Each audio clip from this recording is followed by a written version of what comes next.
The big business of gaming phenomenon Fortnite holding its first ever Champions Series starting this weekend. The tournament features more than $10 million in prize money, with the finals taking place next month. Joining us now, video game and esports journalist Rod Breslau. Good to see you, Rod. Thank you so much for being here. Talk to me about this tournament. I mean, it's awesome. The Fortnite World Championship just finished here in Arthur Ashe Stadium here in New York. $30 million is given away, and some of you might know that a 16-year-old kid won $3 million playing Fortnite, and now his parents cannot say anything. Yeah, exactly. Cabot's a player. Cabot plays Fortnite. I like Fortnite, and we cover at Campus Forum Campus Issues. We saw more and more universities embracing esports. Full Sail University spending $6 million on an esports facility. Akron spending $1.6 million on esports. Is this going to become kind of the new college football where schools are recruiting esport gamers to their school with these facilities? I mean, absolutely. College scholarships have been only beginning in the last few years. There are more schools around the country embracing this, and the Fortnite is just one game of many that's going on. Right now, this weekend, there's a Call of Duty World Championship in Los Angeles. There's the Rainbow Six World Championship in Raleigh. The Counter-Strike World Championship is next week in Germany. The Evo Fighting Game World Championship just finished in Vegas, and the League of Legends World Championship will be in Europe in just a month or so. So that's all different games and different developers and different companies. What kind of growth is this going to have? I mean, I know a few banks that have actually hired a department, so more than just one or two research people, to begin to follow this as an economic sector.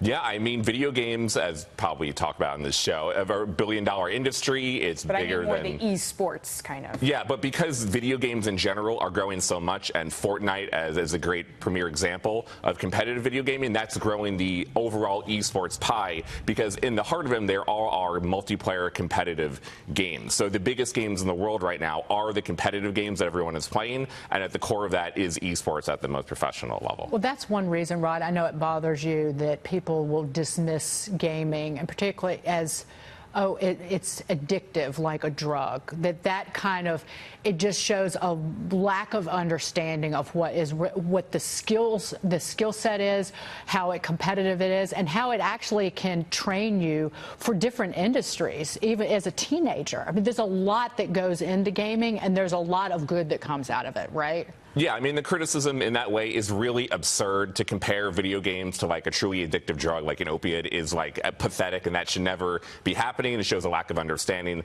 of what's going on. And at the same time, video games, and especially esports, really are a social activity, more so than really most activities now. You're playing against people from around the world. You're playing competitively all the time. You're talking to people for hours on end to try to get that end goal. Very social, right? Yeah, it is a very social thing. Not only is it like not, people think it's antisocial, it's actually one of the most social things that you can do online. And esports really is at the forefront of bringing kids together from around the world. It's more social than like taking selfies and editing them so you don't look like yourself. Because again, we are a technology-based culture at this point, where we relate to people online. So is it better to relate via gaming or on Instagram? And that's one of the questions. Jack, I know you wanted to ask Rod something. Well, you guys just described me, because I'm anti-video games. I don't let my 7-year-old play them because I want him outside playing. I'm a former NFL player. Through sports gave me my scholarships and my opportunity to go on and feed my family. So, but my question to you is, because you got me reconsidering this now. So, how much time does it take to get really good at these games? And do I allow my 7-year-old, who's a phenomenal athlete at his age, off the charts, do I allow him to spend 5 hours in front of the TV playing video games versus being out training with me?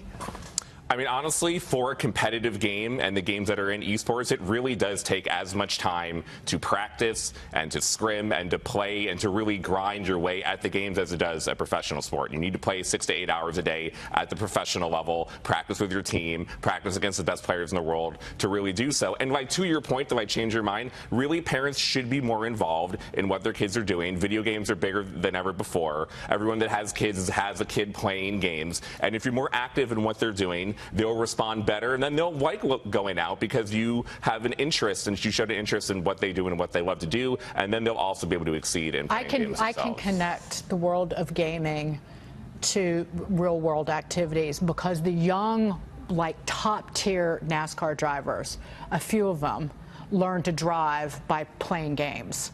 They literally, and they are getting paid millions of dollars to drive actual vehicles, but they learn through gaming, Rod. So there is this incredible real-world application. Yeah, but if your kid can run fast, jump high, and has good prospects of getting a scholarship, do you let them play games instead? I don't know if I agree with that. I mean, some of those kids love playing games as much as they love playing the traditional sports, and sometimes they excel even more at the games. There are pro athletes that play games just as much, and sometimes that path is the one they truly love to do.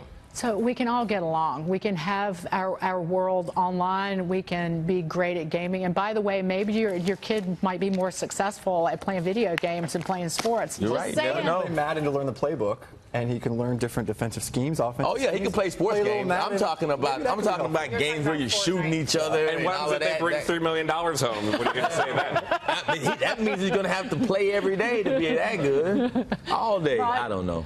I hope you come back. I hope you enjoyed the discussion. I did, and anytime you need me to bring on the video games and esports, I am here for you. I'm not going to tell you which games I play because they're very old school, and I'm embarrassed. Rod, thank you so much. Rod Thank you. Blackwell.